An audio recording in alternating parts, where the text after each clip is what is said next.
तो आज हम इंटीग्रेशन के टॉपिक को डिस्कस करेंगे। इंटीग्रेशन को हम कह सकते हैं कि ये मैथ्स की एक लैंग्वेज है, तो हम इस लैंग्वेज का ग्रामर मतलब इसके रूल्स को सीखेंगे। इंटीग्रेशन बेसिकली डिफरेंशिएशन का रिवर्स प्रोसेस है। इसका मतलब अगर ए का डिफरेंशिएशन बी है तो बी का इंटीग्रेशन ए होगा, और इसलिए इसे एंटी डेरिवेटिव भी कहते हैं। तो देखते हैं इसका रूल क्या होगा। सबसे पहले इसकी डेफिनेशन को समझते हैं। तो according to definition, suppose F X कोई फंक्शन है और उसे अगर एक्स के रेस्पेक्ट में डिफरेंशिएट करें तो हमें आंसर एक फंक्शन मिलता है जिसे हमने जी एक्स से रिप्रेजेंट किया है। तो अकॉर्डिंग टू इंटीग्रेशन के डेफिनेशन क्या होगा कि अगर हम जी एक्स का इंटीग्रेशन करेंगे तो हमें आंसर एफ एक्स मिलेगा। और इसको मैथमेटिकल फॉर्मूले में कैसे दिखाएंगे? तो ये जो साइन है इस तरह का, ये इंटीग्रेशन है। तो इसका मतलब हुआ अगर हम दोनों तरफ के फंक्शन को x के रेस्पेक्ट में इंटीग्रेट कर दें तो हम इसे कहेंगे integrating both side with respect to x। और यहां पे मैंने ये इंटीग्रेशन का साइन लगाया और dx बताता है कि किस वेरिएबल के रेस्पेक्ट में इंटीग्रेशन कर रहे हैं। इसी तरह से राइट साइड में भी मैंने gx को लिख दिया, ये इंटीग्रेशन का साइन है, और gx को x के रेस्पेक्ट में इंटीग्रेट कर रहे हैं। तो क्योंकि इंटीग्रेशन डिफरेंशिएशन का रिवर्स प्रोसेस है तो यहां डिफरेंशिएशन और इंटीग्रेशन एक दूसरे को खत्म कर देंगे और हमारे पास सिर्फ फंक्शन बचेगा एफ एक्स, और इक्वल टू में राइट साइड में आ जाएगा जी एक्स का इंटीग्रेशन। तो सिंपल वे में इसका डेफिनेशन है कि एफ एक्स का अगर डिफरेंशिएशन जी एक्स है तो जी एक्स का इंटीग्रेशन एफ एक्स होगा। इसमें अभी एक और चीज मिसिंग है, वो मैं अभी एक्सप्लेन करके बताऊंगा, बट बेसिक डेफिनेशन यही है। तो देखो मैं एक एग्जांपल से समझा रहा हूं। सपोज एक्स स्क्वायर कोई फंक्शन है तो उसका डिफरेंशिएशन तुम्हें क्या मिलेगा? 2x मिलेगा। तो फिर इंटीग्रेशन के रूल से क्या होना चाहिए कि 2x का जो इंटीग्रेशन है वो x स्क्वायर आना चाहिए। तो देखो मैंने यहां पे लिख दिया है कि 2x का integration with respect to x square होगा। क्लियर है? ये तो समझ में आ रहा है, यहां पे कोई प्रॉब्लम नहीं है। अब हम आगे देखते हैं।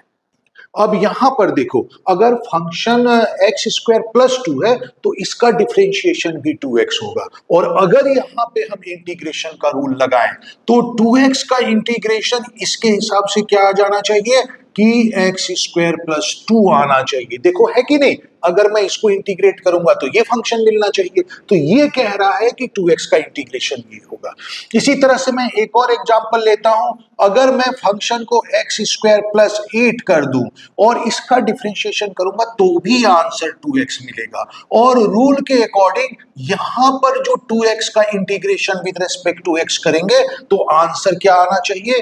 एक्स स्क्वायर प्लस 8 आना चाहिए। तो देखो, जो तीन सेम फंक्शन का इंटीग्रेशन है बट उसका आंसर जो है अलग अलग फंक्शन आ रहा है। फर्क क्या आ रहा है? वेरिएबल वाला पार्ट तो सेम है बट कांस्टेंट वाला पार्ट अलग आ रहा है। तो इंटीग्रेशन में जो है कांस्टेंट टर्म मिसिंग हो सकता है।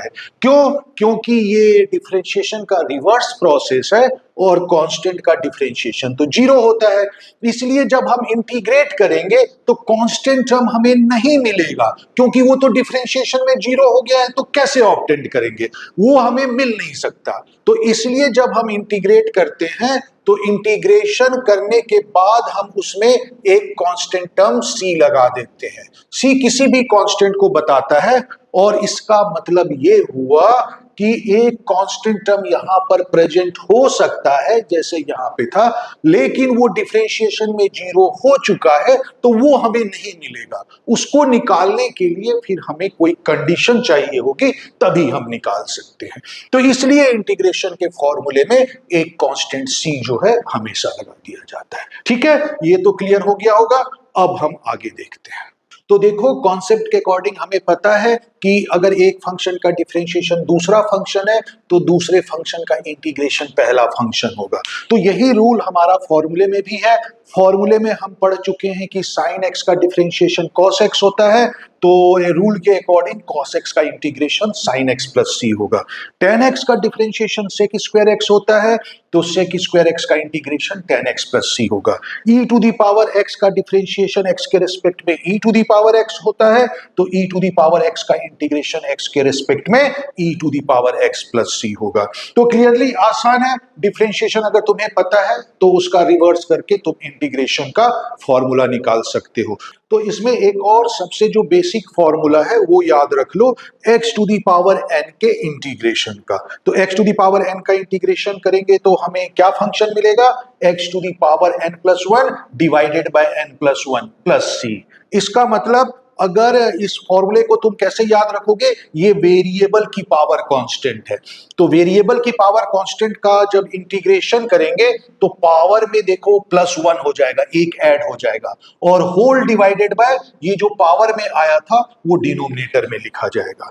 तो x to the power n plus one divided by n plus one plus c, जहां पे n कांस्टेंट है और x वेरिएबल है। तो ये एक सबसे सिंपल बेसिक फॉर्मूला है जो तुम्हें याद रखना है। तो इंटीग्रेशन से पहले इसके दो सिंपल से रूल मैं बता दे रहा हूं जिसका हम बार बार यूज करेंगे। तो इंटीग्रेशन ऑफ ब्रैकेट के अंदर एफ एक्स प्लस जी एक्स डी एक्स, मतलब अगर एफ एक्स प्लस जी एक्स दो फंक्शन का सम है और इस पूरे का इंटीग्रेशन करना है तो इसे हम लिख सकते हैं इंडिविजुअल टर्म का इंटीग्रेशन। मतलब एफ एक्स का integration with respect to x plus या माइनस जो भी है जी एक्स का integration with respect to x. तो अगर फंक्शन में 3 या 4 टर्म है और तुम्हें पूरे फंक्शन को इंटीग्रेट करना है तो तुम इस तरह से इंडिविजुअल टर्म को सेपरेट करके उनका अलग अलग इंटीग्रेशन कर सकते हो, वो सेम आंसर देगा।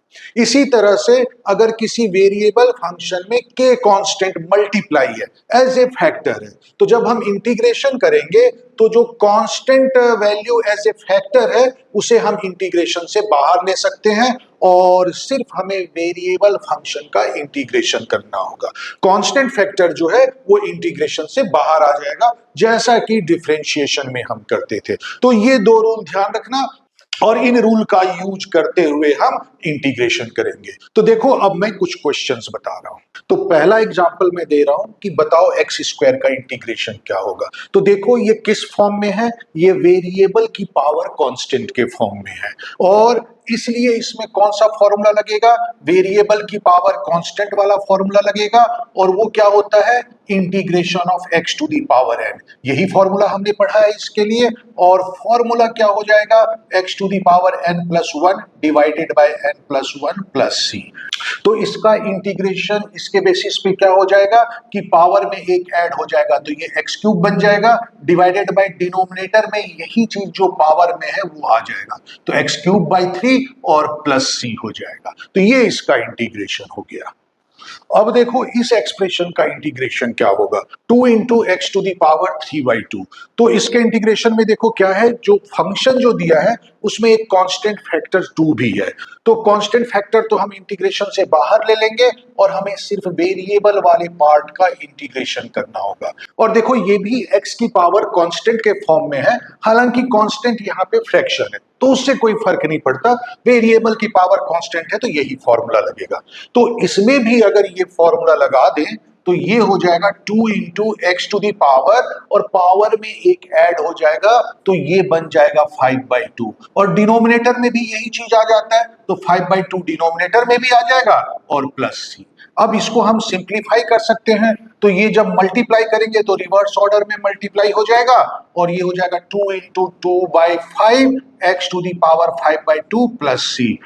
मतलब इसे सॉल्व करेंगे तो आंसर आ जाएगा 4/5 x to the power 5/2 plus c. तो ये तो कुछ एग्जाम्पल हुए जिसमें वेरिएबल जो है न्यूमरेटर में था। अब अगर वेरिएबल डिनोमिनेटर में हो तो कैसे सॉल्व करेंगे, तो जैसे कि ये क्वेश्चन है 1/x टू दी पावर 5 का इंटीग्रेशन, इसे कैसे इंटीग्रेट करेंगे क्योंकि यहाँ पे तो वेरिएबल न्यूमरेटर में है नहीं। तो देखो इसको ठीक से ऑब्जर्व करो, अगर मैं इसे न्यूमरेटर में लेके आ जाऊं तो ये x टू दी पावर -5 हो जाएगा। इसका मतलब ये जो है वेरिएबल की पावर कांस्टेंट का फॉर्म अभी भी है और उसके बाद ये वाला फॉर्मूला लगा देंगे। तो सबसे पहले इसे न्यूमरेटर में लेके आते हैं, तो ये x टू दी पावर -5 हो जाएगा।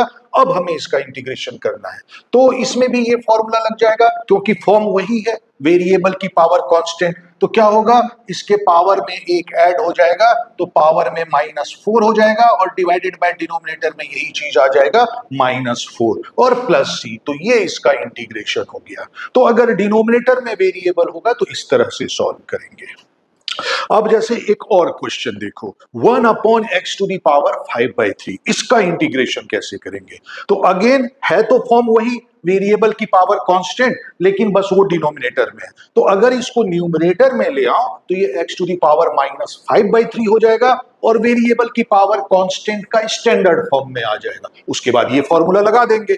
तो यही प्रोसेस इसमें भी करते हैं। तो ये हो जाएगा x to the power -5/3 dx, और जब हम इसे सॉल्व करेंगे इस फॉर्मूले के हिसाब से, तो पावर में एक ऐड हो जाएगा।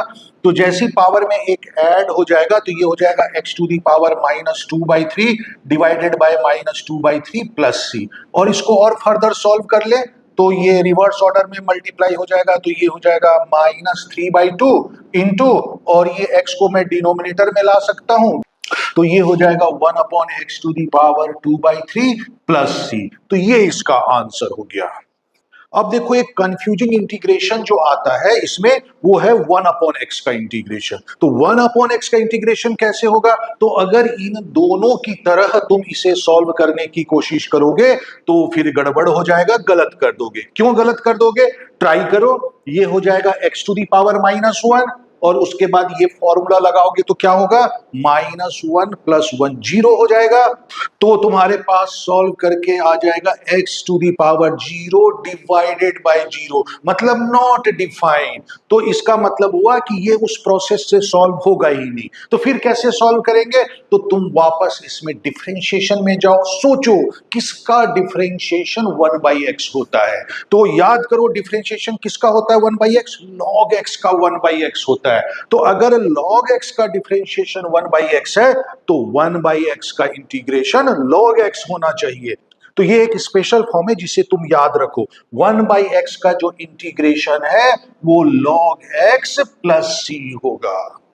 अब एक इंपॉर्टेंट इंटीग्रेशन है कांस्टेंट फंक्शन का इंटीग्रेशन। तो किसी कांस्टेंट का इंटीग्रेशन क्या होता है? तो उसके लिए सबसे बेसिक जो इंटीग्रेशन है तुम्हें याद रखना है वो है तुम्हें 1 का इंटीग्रेशन। तो 1 का इंटीग्रेशन बताओ क्या होगा? तो इसके लिए एक तो तरीका है कि तुम याद करो कि डिफरेंशिएशन में किसका डिफरेंशिएशन 1 होता था। तो हमें पता है कि x का डिफरेंशिएशन 1 होता था, तो इंटीग्रेशन के रूल के अकॉर्डिंग 1 का इंटीग्रेशन क्या होना चाहिए? तो वो x होना चाहिए। तो इसलिए 1 का इंटीग्रेशन x प्लस c होगा, ये तुम याद रखो। वैसे इसे तुम जो है दूसरे ढंग से भी ऑब्टेन कर सकते हो, क्योंकि 1 को तुम क्या लिख सकते हो? 1 को x टू दी पावर 0 लिख सकते हो। तो ये कौन सा फॉर्म है? ये वेरिएबल की पावर कांस्टेंट का फॉर्म है, तो इसमें वही फॉर्मूला लग जाएगा। तो पावर में 1 ऐड कर देंगे तो 0 + 1 1 हो जाएगा, तो x टू दी पावर 1, और डिवीजन में भी 1 आ जाएगा, और प्लस c। तो ये हो गया इंटीग्रेशन, मतलब x प्लस c हो गया। तो देखो इस तरह से भी ये आ गया है। तो अब तुम्हें याद रख लेना चाहिए कि 1 का इंटीग्रेशन x ही होगा।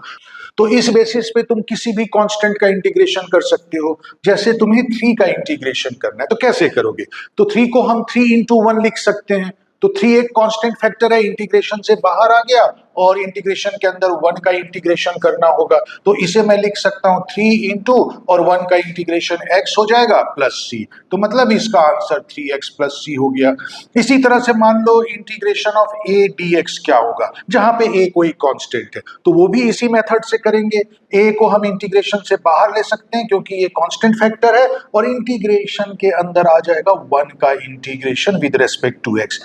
अब क्योंकि 1 का इंटीग्रेशन x होता है तो ये हो जाएगा ax प्लस c। तो इस तरह से तुम कांस्टेंट का इंटीग्रेशन डायरेक्ट कर सकते हो। तो ये भी बीच बीच में आएगा, तो इसे समझ लो, ठीक है। तो जैसे एक क्वेश्चन जिसमें 3 टर्म है, वो वाला मैं एज एन एग्जांपल बता दे रहा हूं, तो तुम्हें क्लियरिटी और हो जाएगी। तो जैसे इसमें 3 टर्म है, अब इसका इंटीग्रेशन कैसे करेंगे? तो हमारा रूल क्या कहता है कि तीनों टर्म को इंडिविजुअली लिख दो और फिर उसका इंटीग्रेशन कर दो। तो देखो, जब इंडिविजुअल टर्म का इंटीग्रेशन करेंगे तो ये क्या बन जाएगा? साइन एक्स का इंटीग्रेशन प्लस एक्स बाई 3 का इंटीग्रेशन प्लस 1/√x का इंटीग्रेशन। ठीक है ना? अब देखो, इसको इंटीग्रेट इजीली कर सकते हैं। तो साइन एक्स का इंटीग्रेशन होता है माइनस कॉस एक्स, और इसका कांस्टेंट यहाँ पे प्लस C1 लगा दिया।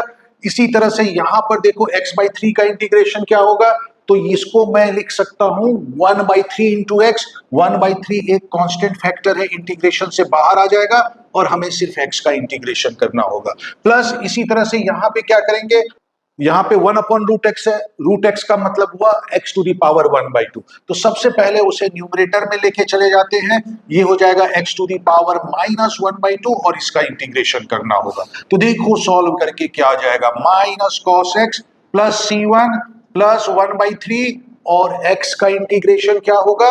तो वो अभी मैंने पीछे बताया था, x²/2 प्लस इसमें कांस्टेंट मैं C2 लिख देता हूं। प्लस इसी तरह से इसमें क्या होगा?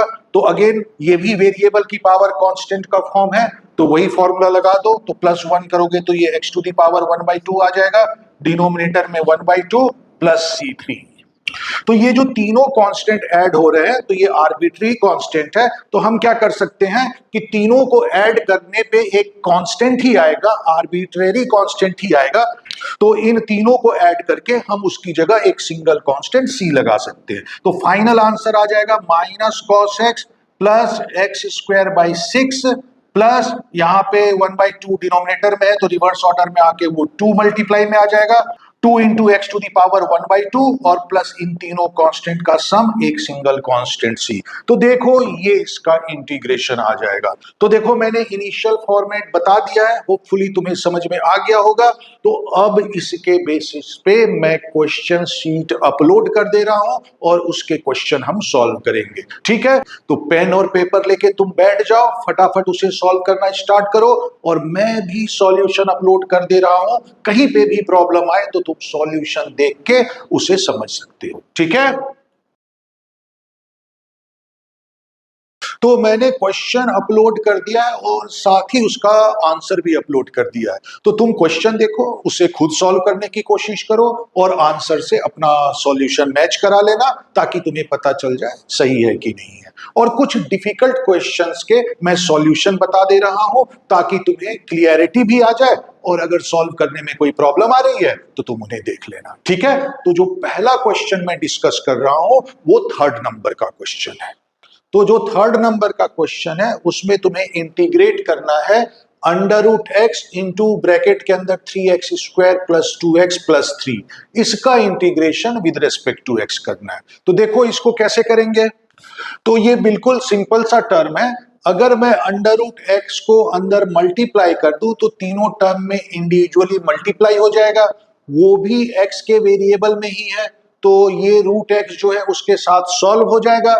फिर हमारे पास अलग अलग इंडिविजुअल टर्म है, तो उसको अलग अलग हम इंटीग्रेट कर देंगे। बिल्कुल सिंपल है। तो वही रूल हम अप्लाई करते हैं।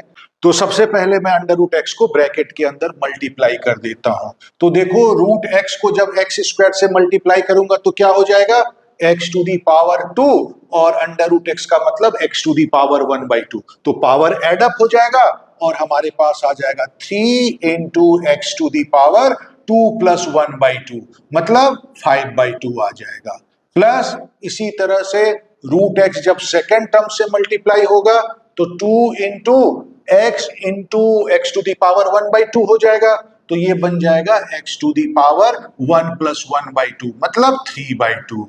और प्लस फिर जब ये थर्ड टर्म में मल्टीप्लाई होगा तो ये हो जाएगा 3√x। तो ये हमारा मल्टीप्लाई करके फंक्शन आ गया। अब हमें इसका इंटीग्रेशन करना है। तो कैसे करेंगे? तो सबका अलग अलग इंटीग्रेशन हम कर सकते हैं, जैसे मैंने रूल बताया था। तो ये क्या हो जाएगा? Integration of first term 3 into x to the power 5/2 का integration, plus integration of second term 2 into x to the power 3/2 का इंटीग्रेशन, प्लस और फिर थर्ड टर्म 3√x, तो इसको 3 × x⁴ लिख देता हूं, तो इसका इंटीग्रेशन। अब हम इन तीनों टर्म का अलग अलग इंटीग्रेशन कर लेते हैं तो हमारा आंसर आ जाएगा।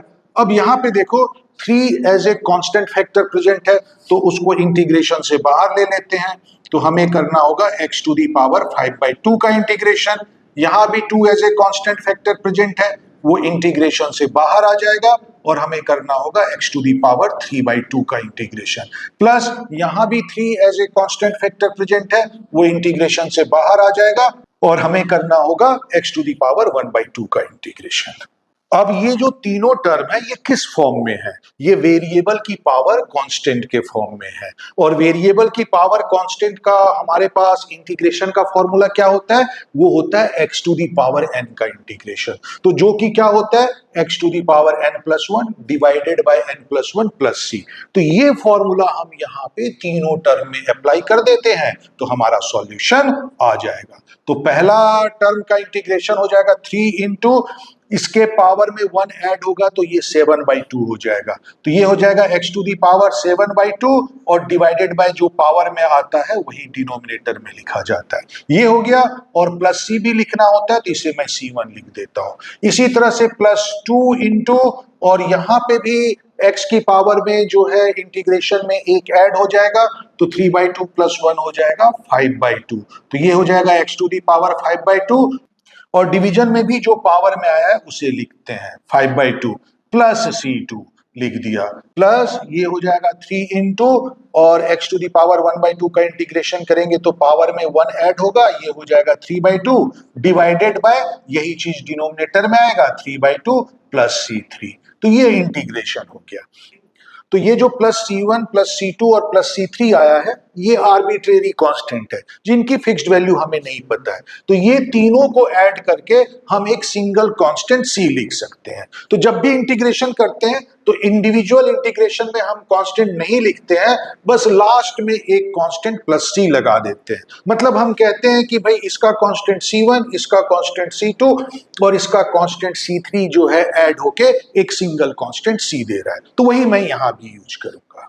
तो अब अगर इसे हम सिंप्लीफाई करें तो इसे हम मल्टीप्लिकेशन के फॉर्म में 2/7 लिख सकते हैं, इसे हम 2/5 लिख सकते हैं और इसे 2/3 लिख सकते हैं। और जब इसे सॉल्व करेंगे तो हमारे पास फाइनल आंसर आ जाएगा 6/7 x⁵7/2 plus 4/5 x⁵5/2 plus 2 into x⁵3/2 और ये कांस्टेंट टर्म ऐड होके +c आ जाएगा। तो इस तरह से ये सॉल्व हो गया। तो आसान ही था, एक बार ठीक से समझ लो तो खुद आराम से कर लोगे। अब जो नेक्स्ट क्वेश्चन है वो 5th क्वेश्चन है, जिसमें दे रखा है कि तुम्हें फंक्शन न्यूमरेटर में x³ + 3x + 4 divided by denominator में √x है, इसका इंटीग्रेशन करना है। तो देखो कैसे करोगे इंटीग्रेशन, तो ठीक से ऑब्जर्व करो। तुम देख रहे हो कि जो वेरिएबल न्यूमरेटर में है वही वेरिएबल डिनोमिनेटर में है। तो अगर इसको मैं टर्म्स में सेपरेट कर लो तो हर टर्म में सेम वेरिएबल होने की वजह से वो सॉल्व हो जाएगा और हमारे पास एक सिंगल वेरिएबल वाला एक्सप्रेशन बचेगा जिसका इंटीग्रेशन हम वेरिएबल की पावर कांस्टेंट से इजीली कर सकते हैं, है ना? क्लियरली तुम्हें ऑब्जर्व हो रहा होगा। तो यही प्रोसेस हम यूज करते हैं। तो पहला टर्म हो जाएगा x³ divided by √x। √x को मैं x⁴1/2 लिख देता हूं ताकि सिंप्लीफाई इजीली हो जाए, plus 3x divided by denominator में again x⁴1/2 plus 4 upon denominator में x⁴1/2 और हमें इसका इंटीग्रेशन करना है। तो सबसे पहले क्या करता हूं, इसे सिंप्लीफाई कर लेता हूं। तो क्योंकि वेरिएबल सेम है तो ये सॉल्व हो जाएगा। तो देखो पहले टर्म में क्या आ जाएगा, x⁴ - 1/2, तो ये बेसिकली आ जाएगा तुम्हारा 5/2। इसी तरह से सेकेंड टर्म में क्या हो जाएगा, 3 इंटू और x डिवाइडेड बाय x⁴1/2, तो ये भी सॉल्व हो जाएगा और ये हो जाएगा x⁴1 - 1/2 मीन्स x⁴1/2 प्लस यहाँ पे एक ही वेरिएबल डिनोमिनेटर में है तो उसे न्यूमरेटर में ले आते हैं। तो इसको लिख सकते हैं 4 इंटू x⁴ - 1/2 और हमें इसका इंटीग्रेशन करना होगा। अब देखो हमारे पास जो भी टर्म है वो इंटीग्रेशन के फॉर्मूले के फॉर्म में है, तो इनका हम इंटीग्रेशन इजीली कर सकते हैं। तो क्या करते हैं, इंटीग्रेशन के फॉर्मेट के बेसिस पे हम इंडिविजुअल टर्म का इंटीग्रेशन लिख देते हैं और फिर सारे के सारे इंटीग्रेट हो जाएंगे। तो पहला term x to the power 5/2 का इंटीग्रेशन इंटू दूसरा term 3 into x to the power 1/2 का इंटीग्रेशन प्लस तीसरा term 4 into x to the power -1/2 का इंटीग्रेशन। तो पहले वाले में तो सीधा सीधा वेरिएबल की पावर जो कांस्टेंट का फॉर्मूला होता है वो लग जाएगा, मतलब x to the power n के इंटीग्रेशन का फॉर्मूला लग जाएगा और वो इसमें लगा दे तो क्या हो जाएगा, पावर में एक ऐड हो जाएगा तो वो हो जाएगा x to the power 7/2 divided by 7/2 ये आ जाएगा। प्लस इसी तरह से यहां पर देखो 3 एक कांस्टेंट फैक्टर है वो इंटीग्रेशन से बाहर आ जाएगा और हमें इंटीग्रेशन करना होगा वेरिएबल वाला part x to the power 1/2 का। प्लस इसमें भी 4 एज ए कांस्टेंट फैक्टर है तो इंटीग्रेशन से बाहर आ जाएगा और हमें x टू दी पावर -1/2 का इंटीग्रेशन करना होगा। इसको सिंप्लीफाई कर देते हैं तो ये रिवर्स ऑर्डर में मल्टीप्लाई हो जाएगा 2/7 into x to the power 7/2 plus 3 into, और इसका इंटीग्रेशन क्या होगा, ये भी वेरिएबल की पावर कांस्टेंट का फॉर्म है तो पावर में एक ऐड हो जाएगा तो 3/2 डिवाइडेड बाय 3/2 हो जाएगा। प्लस यहाँ पर भी देखो ये भी x to the power n के इंटीग्रेशन का फॉर्म है तो ये हो जाएगा 4 इंटू, जैसे ही पावर में एक ऐड करेंगे तो पावर में 1/2 आ जाएगा डिवाइडेड बाय 1/2 और कांस्टेंट के लिए लास्ट में एक कांस्टेंट c ऐड कर दिया जाता है। तो ये इंटीग्रेशन का फॉर्म हो गया है। इसे और सिंप्लीफाई कर सकते हैं तो पहला टर्म तो वही होगा 2/7 x to the power 7/2 plus दूसरे टर्म में आ जाएगा, और जब ये रिवर्स ऑर्डर में मल्टीप्लाई होगा तो यहाँ पे कांस्टेंट फैक्टर 2 बचेगा तो 2 into x to the power 3/2 plus इसी तरह से जब ये रिवर्स ऑर्डर में मल्टीप्लाई होगा तो यहाँ 8 आ जाएगा तो 8 into x to the power 1/2 plus c, और ये इसका फाइनल आंसर है। तो देखो सिंपल ही क्वेश्चन था, बस अलग अलग करके सॉल्व करना था। तो ठीक से ऑब्जर्व करते रहो, तुम्हें इंटीग्रेशन का फॉर्मेट समझ में आने लगेगा, कोई प्रॉब्लम नहीं होगी। ठीक है, अब हम अगले क्वेश्चन पर चलते हैं जो कि तुम्हें दे रखा है इंटीग्रेशन ऑफ न्यूमरेटर में x cube minus x square plus x minus 1 whole divided by x minus 1, इसका integration with respect to x करना है। तो देखो ये जो है रेशनल एक्सप्रेशन के फॉर्म में है, न्यूमरेटर में भी पॉलिनोमियल है, डिनोमिनेटर में भी पॉलिनोमियल है, और जब ऐसे फंक्शन को हम देखते हैं तो हम सोचते हैं कि कुछ कॉम्प्लिकेटेड होगा और हम जो है कुछ कॉम्प्लिकेटेड वे भी सोचने लगते हैं। इसमें देखो वैसे भी न्यूमरेटर की जो डिग्री है वो डिनोमिनेटर में जो फंक्शन है उसकी डिग्री से बड़ी है, तो ऐसे केस में तो ये बोला जाता है कि भाई न्यूमरेटर को पहले डिवाइड कर लो डिनोमिनेटर के फंक्शन से, उसके बाद सिंप्लीफाइड फॉर्म में लिखो तो इंटीग्रेशन आराम से हो जाएगा। लेकिन उससे पहले तुम्हें न्यूमरेटर को अच्छी तरह से चेक कर लेना चाहिए कि वो फैक्टराइज तो नहीं हो रहा है, और अगर वो फैक्टराइज हो रहा है तो आसानी से सॉल्व भी हो जाता है। तो जैसे देखो यहाँ पे ये फैक्टराइज हो रहा है, हम चेक करते हैं कि इसमें 4 टर्म है तो दो दो टर्म के ग्रुप बना लेते हैं और शायद वो फैक्टराइज हो जाए, ऐसा हम ट्रिक भी लगाते हैं। तो देखो इसमें क्या है कि अगर मैं पहले 2 टर्म को देखूं तो उसमें से अगर मैं एक्स स्क्वायर कॉमन लूंगा तो ब्रैकेट में मुझे एक्स माइनस 1 मिलेगा, और यहां भी देखो एक्स माइनस 1 है, इसका मतलब ये फैक्टराइज हो रहा है, और डिनोमिनेटर में भी एक्स माइनस 1 है, इसका मतलब एक फैक्टर तो कैंसिल आउट हो जाएगा। तो देखो बिल्कुल आसानी से सॉल्व हो गया। तो ये प्रोसेस हम यहाँ यूज करेंगे, हमेशा चेक कर लिया करो कि तुम्हें जो फंक्शन दे रखा है कहीं फैक्टराइज तो नहीं हो रहा है। तो देखो इन 2 पहले टर्म में से मैंने एक्स स्क्वायर कॉमन लिया तो ब्रैकेट में एक्स माइनस 1 आ गया, प्लस इस एक्स माइनस 1 को भी मैंने ब्रैकेट में लिख दिया है। तो देखो ये जो हमारे पास अब 2 टर्म आ गए हैं इसमें एक्स माइनस 1 फैक्टर जो है वो कॉमन है, एक्स माइनस 1 को मैंने कॉमन ले लिया है तो दूसरे ब्रैकेट में मेरे पास बचेगा x square plus 1 divided by denominator में एक्स माइनस 1 है और इसका इंटीग्रेशन करना होगा। तो देखो एक्स माइनस 1 कैंसिल आउट हो जाएगा और हमारे पास सिर्फ बचेगा एक्स स्क्वायर प्लस 1 और हमें इसका इंटीग्रेशन करना होगा। तो अगेन इसमें कौन सा फॉर्मूला लग जाएगा, तो क्लियरली तुम देख सकते हो कि ये जो है वेरिएबल की पावर कांस्टेंट का फॉर्मूला होगा। तो इसमें वही इंटीग्रेशन का फॉर्मूला होगा x to the power n का इंटीग्रेशन, जो कि होता है x to the power n+1 divided by n+1 plus c। वैसे इसमें दो टर्म है, तो पहले मैं अलग अलग दोनों टर्म का इंटीग्रेशन लिख देता हूं। तो ये हो जाएगा x स्क्वायर का integration with respect to x और 1 का integration with respect to x। तो यहां पे देखो एक्स स्क्वायर का इंटीग्रेशन इस फॉर्मूले से क्या हो जाएगा, पावर में एक ऐड हो जाएगा तो ये एक्स क्यूब हो जाएगा और डिवाइडेड बाय यही नीचे लिख देंगे तो बाय 3 होगा। और अब हम इस दूसरे टर्म का इंटीग्रेशन करेंगे 1। तो 1 का इंटीग्रेशन क्या होगा, तो याद करो 1 किसका डिफरेंशिएशन होता है, 1x का डिफरेंशिएशन होता है, तो इसलिए 1 का इंटीग्रेशन x होगा।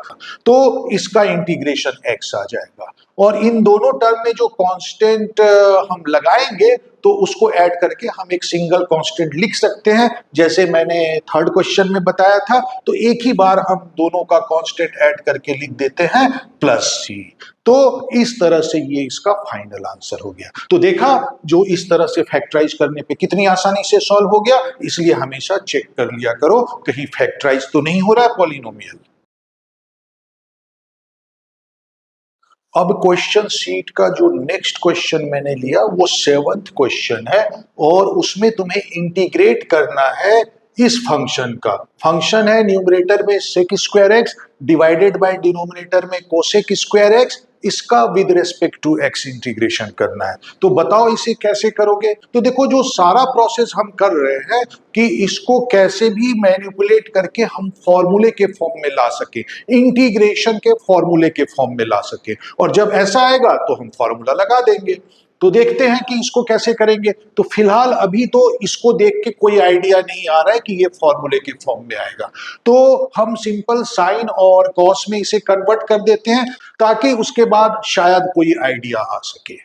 तो देखो सेक स्क्वायर एक्स को मैंने 1 अपॉन कॉस स्क्वायर एक्स लिख दिया, कोसेक स्क्वायर एक्स को 1 अपॉन साइन स्क्वायर एक्स लिख दिया, और जब इसे हम सिंप्लीफाई करेंगे तो साइन स्क्वायर एक्स न्यूमरेटर में चला जाएगा, कॉस स्क्वायर एक्स डिनोमिनेटर में चला आएगा और हमारे पास आ जाएगा integration of sine square x upon cos square x, मतलब टेन स्क्वायर एक्स का इंटीग्रेशन हमें करना होगा। लेकिन टेन स्क्वायर एक्स भी तो फॉर्मूले में नहीं होता है, तो अब इसको इंटीग्रेट कैसे करें। तो यहां पर हमें टेन स्क्वायर एक्स का भी फॉर्मूला सोचना होगा कि इसको ऐसे फॉर्मूले के फॉर्म में लाएं कि हम उसका इंटीग्रेट कर सके। तो टेन स्क्वायर एक्स का हमारे पास एक फॉर्मूला होता है, क्या, सेक स्क्वायर एक्स -1। और जैसे ही सेक स्क्वायर एक्स -1 रखूंगा तो ध्यान दो, दो टर्म है, सेक स्क्वायर एक्स और 1। सेक स्क्वायर एक्स का भी इंटीग्रेशन हमें पता होता है, फॉर्मूले का फॉर्म है, और 1 का तो पता ही होता है। तो देखो ये सॉल्व हो गया। तो इसे हम कैसे लिखेंगे, इंटीग्रेशन ऑफ, और टेन स्क्वायर एक्स को लिख देंगे सेक स्क्वायर एक्स -1 का इंटीग्रेशन। तो इसको वापस हम दो टर्म में ब्रेक कर देते हैं, ये हो जाएगा सेक स्क्वायर एक्स का इंटीग्रेशन और दूसरा टर्म हो जाएगा 1 का इंटीग्रेशन। सेक स्क्वायर एक्स का इंटीग्रेशन क्या होता है, फॉर्मूले को देखो, वहां पे तुम्हें पता चल जाएगा कि सेक स्क्वायर एक्स का इंटीग्रेशन 10x होता है। और 1 का इंटीग्रेशन क्या होता है, अभी पिछले क्वेश्चन में डिस्कस किया था। तो 1 का इंटीग्रेशन x लिख दिया तो ये -x हो जाएगा, और दोनों इंटीग्रेशन में कांस्टेंट टर्म आएगा तो उसको हम ऐड करके एक सिंगल कांस्टेंट c लिख देते हैं। इस तरह से इसका final answer 10x - x + c हो गया। तो देखा तुम्हें करना क्या होगा, जो भी तुम्हें एक्सप्रेशन दे रखा होगा उसको इस तरह से मैनिपुलेट करके ऐसे टर्म्स में लाना होगा जो कि इंटीग्रेशन के फॉर्मूले के फॉर्म में है। उसके बाद फॉर्मूला लगा दोगे तो तुम्हारा आंसर आ जाएगा। ठीक है।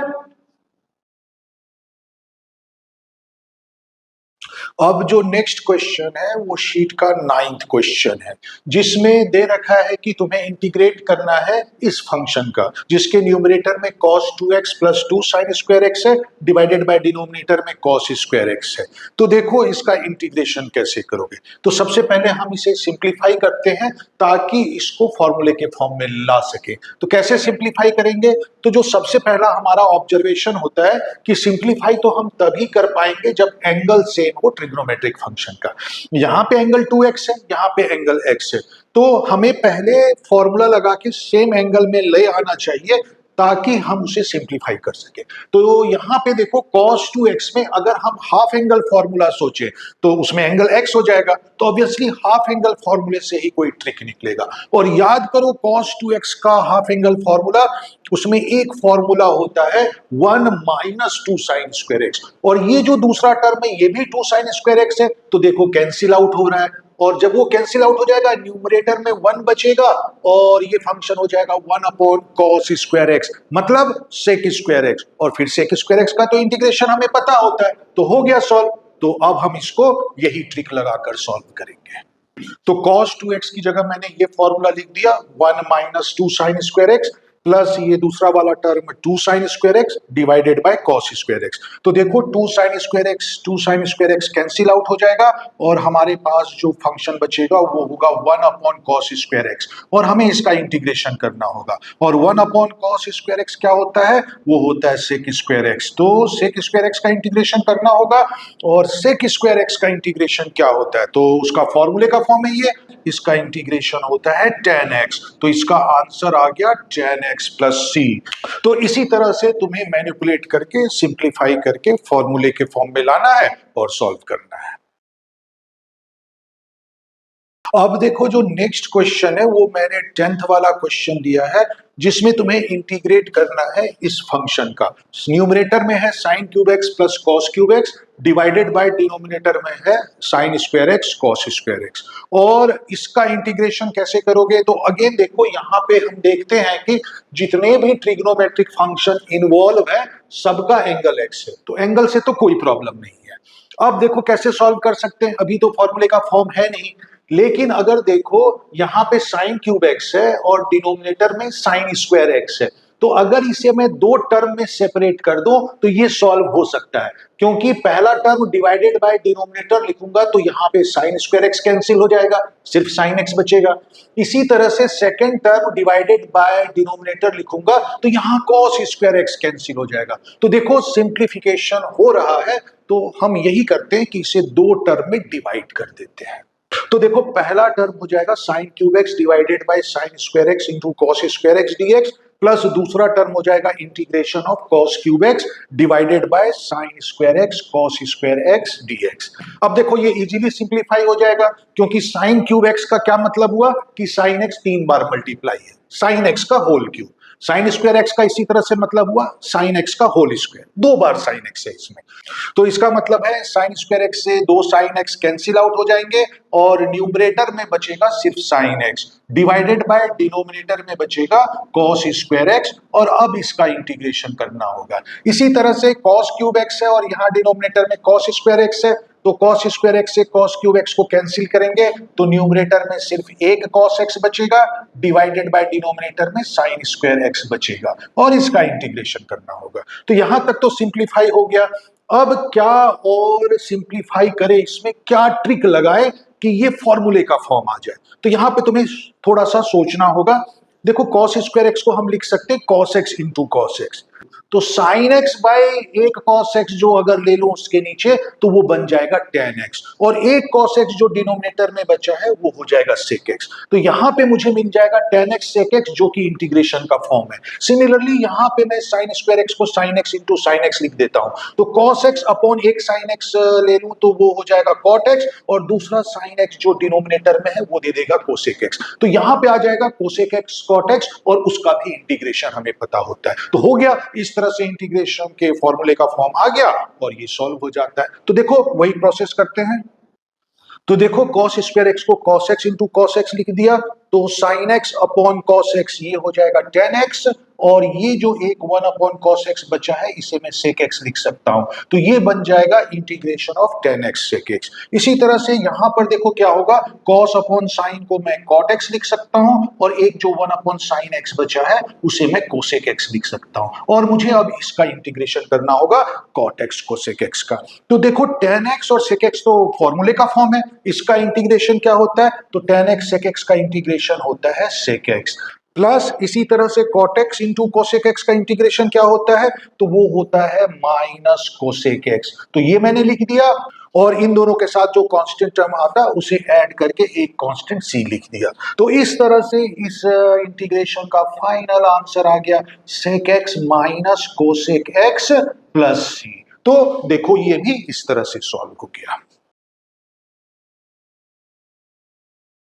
तो अब आ गया ट्रिक ट्रिक ट्रिक। देखो नेक्स्ट क्वेश्चन जो बता रहा हूं 11th, उसमें तुम्हें इंटीग्रेशन करना है 1 अपॉन डिनोमिनेटर में sine square x into cos square x और इसका इंटीग्रेशन एक्स के रेस्पेक्ट में करना है। तो इसमें देखो ये मजेदार क्वेश्चन है, इसमें एक सिंपल सा ट्रिक लगेगा। देखो अगर वैसे तुम सॉल्व करने की कोशिश करो तो थोड़ा सा डिफिकल्ट हो जाएगा, लेकिन एक अगर तुमने ट्रिक लगा लिया तो ये बहुत ही आसानी से सॉल्व हो जाएगा। और वो कैसे सॉल्व हो जाएगा? तो देखो इसके न्यूमरेटर में 1 है और 1 को हम क्या लिख सकते हैं, sign square x plus cos square x, और यही जो फंक्शन है वो डिनोमिनेटर में भी है। तो अगर ऐसा लिख के हम दो टर्म में सेपरेट कर ले तो देखो क्लियरली क्या होगा, एक फैक्टर कैंसिल हो जाएगा और सिर्फ दूसरा फैक्टर बचेगा हर टर्म में, और इसलिए ये आसानी से सॉल्व हो गया।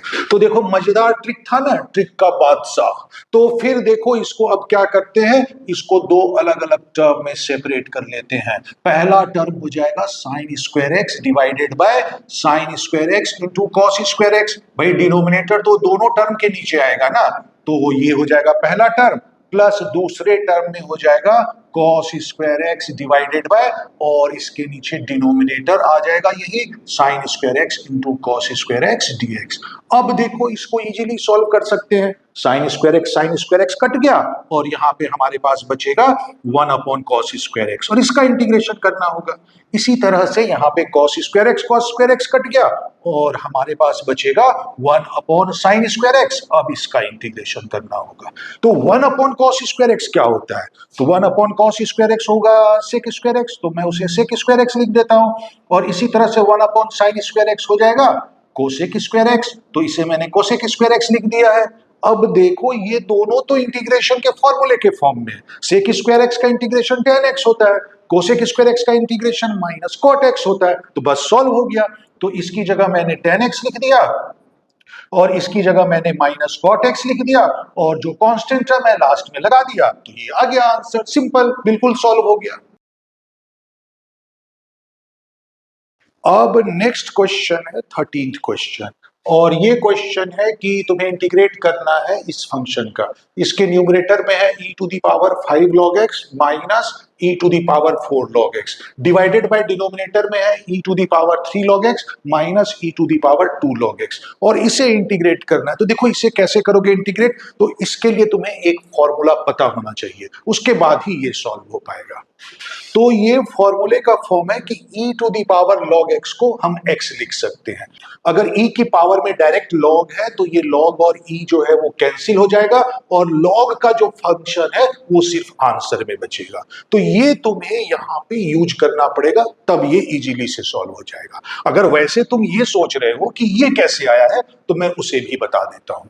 तो देखो सपोज हम एज्यूम करते हैं कि y equal to e to the power log x है, ठीक है। अब मैं दोनों तरफ log at the base e ले लेता हूं, तो लेफ्ट साइड में हो जाएगा log y at the base e, और राइट साइड में हो जाएगा log of e to the power log x at the base e, ठीक है। अब क्या करते हैं, लेफ्ट साइड में तो हम ऐसे ही रखते हैं log y, और राइट साइड में देखो log का अगर मैं फॉर्मूला लगा दूं तो e की पावर में जो log x है वो आगे आ जाएगा, तो ये आ जाएगा log x। और वैसे भी अगर इंटीग्रेशन डिफरेंशिएशन में कर रहे हैं तो कोई बेस नहीं लिखा हुआ है, तो वो ई ही एज्यूम किया जाता है, तो यहाँ पे भी बेस ई है, तो ये पावर आगे में आ गया, ये हो गया log x, और जो बचा तुम्हारा वो हो जाएगा log e at the base e, है ना। ये जो log x है पावर में आगे आ गया, तो तुम्हारे पास बचेगा log e at the base e. और log फॉर्मूले में क्या होता है, अगर ये log का नंबर और बेस सेम है तो ये 1 हो जाता है, तो हमारे पास क्या बचेगा, log y at the base e equal to log x at the base e। अब देखो दोनों तरफ log है, तो हम क्या करते हैं, एंटी लॉग ले लेते हैं। तो दोनों तरफ एंटी लॉग ले लेंगे तो आंसर होगा y इक्वल टू एक्स। और y क्या था, e to the power log x। तो y की जगह e to the power log x लिख देता हूं, बेस e है, ठीक है ना, यहां पे भी बेस e डाल देता हूं। अगर बेस नहीं लिखा हुआ है तो हम e ही अंडरस्टूड करते हैं। तो e to the power log x at the base e जो है, इसका आंसर आ जाएगा x। तो इसे तुम ऐसे याद रख सकते हो, e की पावर में अगर log at the base e है तो ये कैंसिल आउट हो जाएगा और log का जो फंक्शन है वो आंसर आएगा। तो अब ये फॉर्मूला हम यहां पे कैसे अप्लाई करें? तो सबसे पहले तो ये फॉर्मूला अप्लाई करने के लिए log का कोफिशिएंट जो है वो 1 होना चाहिए। तो हमें सबसे पहले वो लाना पड़ेगा। तो यहां पे देखो, ये जो 5 कोफिशिएंट है उसे x की पावर में ले जा सकता हूं, है ना भाई। जो log के साथ फंक्शन होता है तो अगर उसकी पावर में कुछ होता है तो वो log के साथ आगे आ जाता है एज ए फैक्टर। तो अगर log के फैक्टर में कुछ है तो वो पावर में चला जाएगा।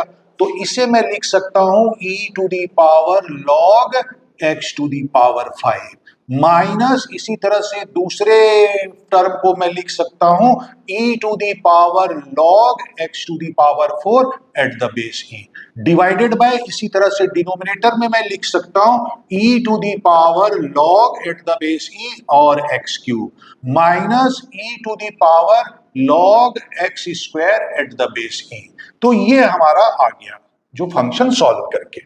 अब इसमें देखो, अब सारे के सारे फॉर्मूले के फॉर्म में है, e की पावर में सीधा log at the base e है, तो वो सब हट जाएंगे, सिर्फ log का जो फंक्शन है वो बचेगा। तो न्यूमरेटर में मैं लिख सकता हूं, यहां पे अगर ये सारा हटा दूं और सिर्फ फंक्शन को लिखूं तो ये x टू दी पावर 5 हो जाएगा, फॉर्मूले से ये x टू दी पावर 4 हो जाएगा, और डिनोमिनेटर में यहां से x क्यूब हो जाएगा और यहाँ पे x स्क्वायर आ जाएगा dx। तो अब हम इसे इजीली सॉल्व कर सकते हैं। कैसे? पहले तो कॉमन ले लो न्यूमरेटर डिनोमिनेटर से, और जितने x कट सकते हैं उसे काट दो।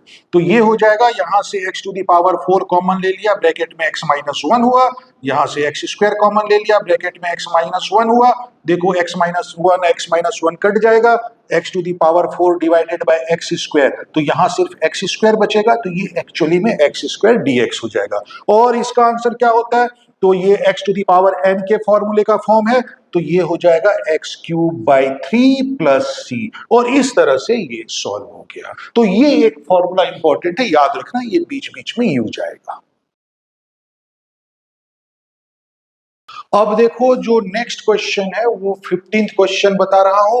तो 15th क्वेश्चन में हमें दे रखा है d by d x of f x equal to 4x cube minus 3 by x to the power 4 है, और हमें एफ एक्स को फाइंड आउट करना है कि एफ एक्स है क्या।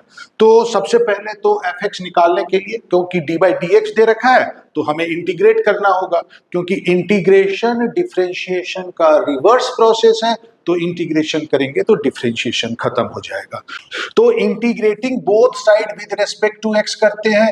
तो जब लेफ्ट साइड में हम इंटीग्रेट करेंगे विद रेस्पेक्ट टू एक्स तो इसका डिफरेंशिएशन खत्म हो जाएगा और हमारे पास सिर्फ एफ एक्स बचेगा। और राइट साइड में हमारे पास जो आएगा वो होगा integration of this function 4x cube minus 3 by x to the power 4, और इसका integration with respect to x आएगा। तो एफ एक्स इसका इंटीग्रेशन होगा, तो क्लियरली हमें पता चल गया है। अब हम इसको इंटीग्रेट करते हैं। तो यहाँ पे अगेन वही रूल फॉलो करेंगे कि इंडिविजुअल टर्म का अलग अलग इंटीग्रेशन हो जाएगा।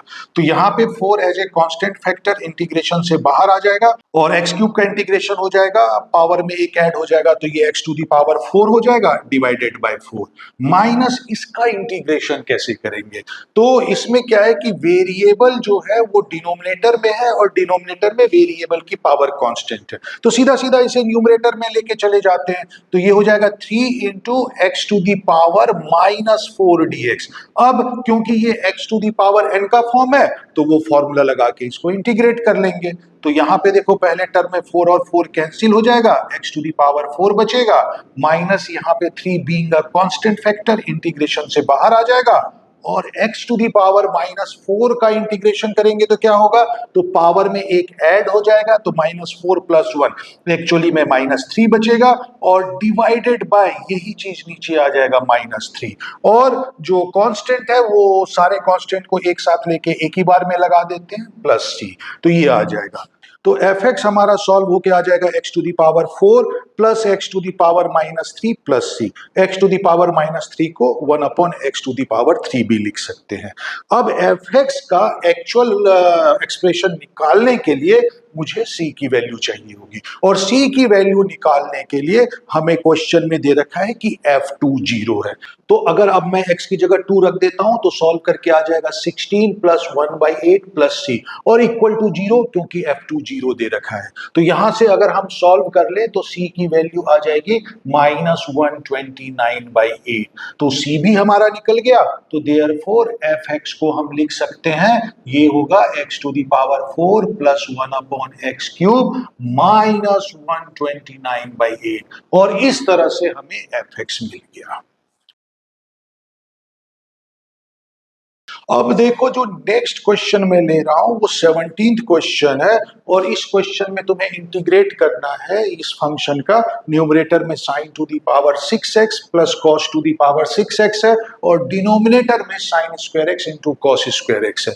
तो इसका इंटीग्रेशन कैसे करेंगे? तो जैसे पीछे भी एक क्वेश्चन में किया था, वो आइडिया हम यहाँ लगा सकते हैं कि अगर इसको दो टर्म में सेपरेट कर दो तो यहाँ पे sign to the power 6x है, डिनोमिनेटर में साइन स्क्वायर है, तो वो कैंसिल आउट हो जाएगा। सेकेंड टर्म में भी इसी तरह से cos to the power 6x है, डिनोमिनेटर में cos स्क्वायर x है, तो कैंसिल हो जाएगा। तो ठीक है, वो भी हो सकता है, लेकिन एक्चुअली में पावर में काफी ज्यादा डिफरेंस है। कैंसिल होने के बाद sign to the power 4x बचेगा, तो वहां पे मैनिपुलेट और भी करना पड़ेगा। सॉल्व तो हो जाएगा लेकिन मैनिपुलेट करना पड़ेगा। तो कुछ और भी सोचते हैं, उस तरीके से तो हो ही जाएगा, लेकिन क्या उससे भी कोई आसान तरीका हो सकता है? तो यहां पे हो सकता है, क्योंकि ये देखो, इसको मैं साइन स्क्वायर एक्स का होल क्यूब लिख सकता हूं, और प्लस इसे कॉस स्क्वायर एक्स का होल क्यूब लिख सकता हूं, और अगर इसमें ए क्यूब प्लस बी क्यूब का हम फॉर्मूला लगाएं तो ये सिंप्लीफाई हो सकता है। तो देखते हैं उससे कितना सिंप्लीफाई होता है। तो देखो, ये जो है ए क्यूब प्लस बी क्यूब के फॉर्म में, उसका हमारे पास दो फॉर्मूला होता है, ए प्लस बी का होल क्यूब -3ab ब्रैकेट में ए प्लस बी, या फिर फैक्टराइज वाला फॉर्मूला होता है ए प्लस बी और दूसरे ब्रैकेट में a square plus b square minus a b. तो अगर उस फॉर्मूले से कंपेयर करें तो ए की जगह साइन स्क्वायर एक्स है, बी की जगह कॉस स्क्वायर एक्स है, तो हमें कौन सा लगाना चाहिए? तो देखो, यहां पे अगर लगाएंगे तो sine square x plus cos square x, ये तो 1 हो जाएगा, लेकिन यहां a square plus b square है, sine to the power 4x plus cos to the power 4x आ जाएगा, तो उसे और सिंप्लीफाई करना पड़ेगा। यहां पे अगर लगाए तो देखो क्या हो जाएगा, तो sine square x plus cos square x होगा, तो ये तो 1 हो जाएगा, तो ये सॉल्व हो गया। यहां पे आएगा 3 sine square x into cos square x, और ब्रैकेट में sine square x plus cos square x बचेगा, और फिर ये भी 1 हो जाएगा, तो सिर्फ 3 sine square x cos square x बचेगा, जिनमें की पावर छोटी है। तो इसलिए हम ये वाला फॉर्मूला यूज कर लेते हैं। ये भी कर सकते हैं, बट ये ज्यादा सिंपल है। तो अगर इसमें मैं ये फर्स्ट वाला फॉर्मूला लगा दूं तो इसे मैं क्या लिख सकता हूं, ए प्लस बी का होल क्यूब, मतलब sine square x plus cos square x इस पूरे का whole cube -3 sine square x into cos square x, और ब्रैकेट में हो जाएगा sine square x plus cos square x, और डिवाइडेड बाय डिनोमिनेटर में आ जाएगा sine square x into cos square x. अब मुझे इसका इंटीग्रेशन करना है, तो sine square x plus cos square x तो 1 होता है, तो यहां भी 1 लिख दिया, यहां भी 1 लिख दिया, तो न्यूमरेटर में आ गया 1 -3 sine square x into cos square x, whole divided by sine square x into cos square x, और इसका इंटीग्रेशन करना है। अब देखो, इसे मैं दो टर्म में सेपरेट कर देता हूं। दूसरे टर्म में जो ये पूरा फैक्टर डिनोमिनेटर में भी प्रेजेंट है तो कट जाएगा, लेकिन पहला टर्म जो होगा वो 1 upon sine square x into cos square x dx होगा, माइनस दूसरा टर्म जो है 3 sine square x cos square x divided by sine square x cos square x dx। तो यहां पे तो sine square x cos square x cancel out हो जाएगा। यहां पे फिर से प्रॉब्लम आ गया, पीछे इस तरह का क्वेश्चन सॉल्व किया था, और कैसे किया था कि 1 की जगह sign square x plus cos square x लिख के उसे हमने सेपरेट किया था। तो एक्चुअली में फिर ये दूसरा फॉर्मूला भी लगाता तो कोई बहुत ज्यादा प्रॉब्लम नहीं होता, इतना उसमें भी सॉल्व करना पड़ता। तो ठीक है, तुम दूसरा भी लगा सकते हो। अब यहां पे मैं क्या करता हूं, 1 की जगह पे लिख देता हूं फर्स्ट टर्म में sine square x plus cos square x लिख दिया, और divided by sine square x into cos square x, और माइनस दूसरा टर्म जो होगा तो ये कैंसिल आउट हो जाएगा, 3 बचेगा, तो 3 का इंटीग्रेशन। तो यहाँ पे जब हम दो टर्म अलग करेंगे तो sine square x divided by sine square x cos square x होगा, तो साइन स्क्वायर कट जाएगा, सिर्फ 1 अपॉन कॉस स्क्वायर एक्स बचेगा।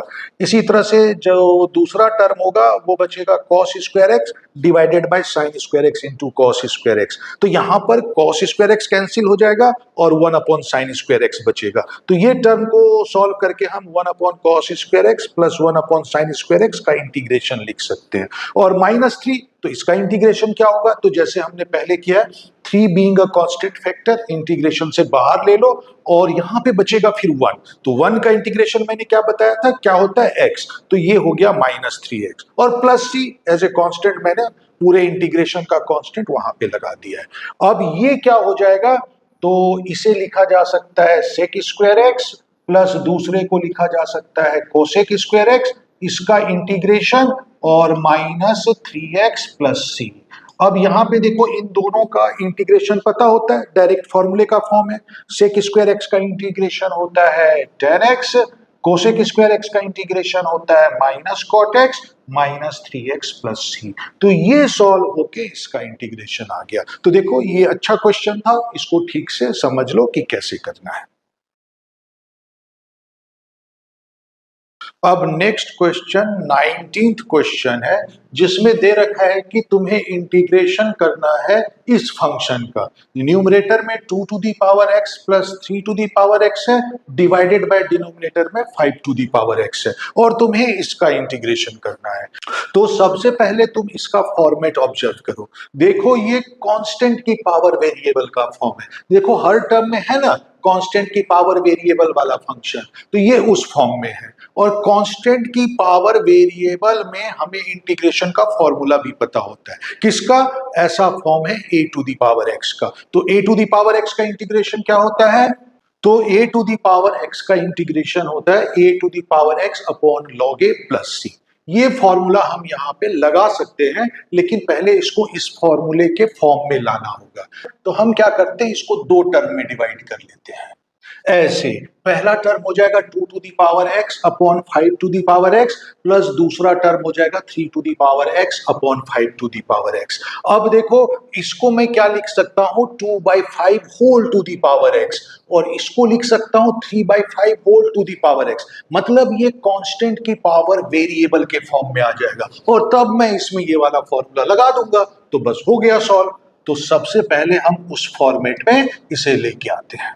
तो देखो इसे मैंने लिख दिया है 2/5 whole to the power x dx, plus integration of इसे लिख दिया है 3/5 whole to the power x dx। अब इसमें ये फॉर्मूला अप्लाई करता हूं, तो देखो इसमें फॉर्मूला अप्लाई करने के बाद हम लिख सकते हैं 2/5 whole to the power x divided by log 2/5, plus इसमें फॉर्मूला अप्लाई कर दूं तो मैं लिख सकता हूं 3/5 whole to the power x divided by log 3/5 plus c, और ये इसका फाइनल आंसर हो गया। तो इस तरह से अगर क्वेश्चन को तुम थोड़ा सा ऑब्जर्व करोगे तो तुम्हें पता चल जाएगा कि क्या करने से हमें फॉर्मूले का फॉर्म आ रहा है। अब नेक्स्ट क्वेश्चन है 20th क्वेश्चन, जिसमें तुम्हें फंक्शन दे रखा है x to the power 4 plus x square plus 1 divided by denominator में है x square minus x plus 1, तुम्हें इसका इंटीग्रेशन करना है। तो देखो इसका इंटीग्रेशन कैसे करोगे, तो पहला रूल तो ये कहता है क्योंकि न्यूमरेटर की जो डिग्री है वो डिनोमिनेटर की डिग्री से ज्यादा है, तो हमें इसे पहले डिवाइड कर लेना चाहिए और इसे सिंपलेस्ट फॉर्म में लाना चाहिए, तब ये इंटीग्रेट हो जाएगा। लेकिन यहां पे अगर तुम न्यूमरेटर वाले फंक्शन को देखो तो वहां पे एक ट्रिक लग सकता है, वो फैक्टराइज हो जाता है। तो देखो बता रहा हूं कैसे फैक्टराइज हो जाता है।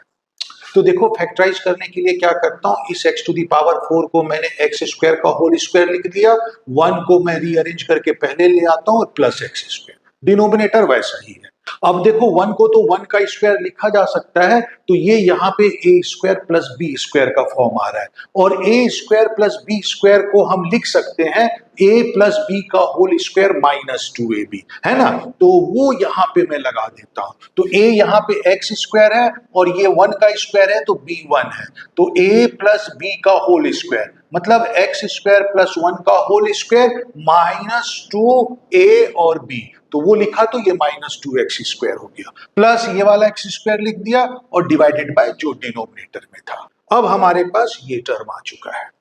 तो अब मैं न्यूमरेटर को यहां सॉल्व करता हूं, तो ये हो जाएगा एक्स स्क्वायर प्लस 1 का whole square minus x square. अब देखो ये a square minus b square का फॉर्म आ गया है, तो इसमें वो फॉर्मूला लगा दूं फैक्टराइज वाला, तो a plus b a minus b हो जाएगा, तो ये हो जाएगा x square plus 1 plus x और x square plus 1 minus x, और डिनोमिनेटर में x square minus x plus 1 है। तो देखो ये दोनों टर्म बिल्कुल सेम है, तो ये कट जाएंगे और हमारे पास बस एक्सप्रेशन बचेगा एक्स स्क्वायर प्लस 1। इसका हमें इंटीग्रेशन करना है। अब देखो सिंपल इंटीग्रेशन का फॉर्म आ गया है, तो अब डायरेक्ट इंटीग्रेशन कर देते हैं। तो पहला टर्म एक्स स्क्वायर, इसका इंटीग्रेशन क्या हो जाएगा, तो ये हो जाएगा एक्स टू दी पावर में एक ऐड हो जाएगा तो 3 हो जाएगा और डिवाइडेड बाय 3, प्लस इसी तरह से एक्स का इंटीग्रेशन हो जाएगा एक्स स्क्वायर बाई 2, और 1 का इंटीग्रेशन हमें पता है एक्स होता है और प्लस सी ऐसे कांस्टेंट लिख देते हैं। तो ये फाइनल आंसर आ गया x cube by 3 plus x square by 2 plus x plus c. तो इस तरह से इंटीग्रेशन सिंपल फॉर्मूले के फॉर्म पे जो होते हैं उसके कुछ एग्जाम्पल मैंने बता दिया है। तो ये टॉपिक हमारा खत्म हो गया। अब हम नेक्स्ट टॉपिक स्टार्ट करेंगे इंटीग्रेशन में, इंटीग्रेशन बाय सब्स्टिट्यूशन।